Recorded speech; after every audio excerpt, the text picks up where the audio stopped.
Одиннадцатиклассники региона написали самые массовые ЕГЭ – русский язык, профильную и базовую математику. Всего в этом году экзамены сдают почти 4000 выпускников. Пока экзаменационная кампания в регионе идет спокойно. В прошлом году в Коми зафиксировали всего 5 нарушений.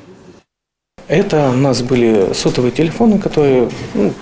Зазвонил будильник у ребенка прямо в аудитории, либо мама позвонила, или родитель, кто уже решил, что ребенок уже сдал, хотел узнать, как дела. То есть вот такие ситуации бывают.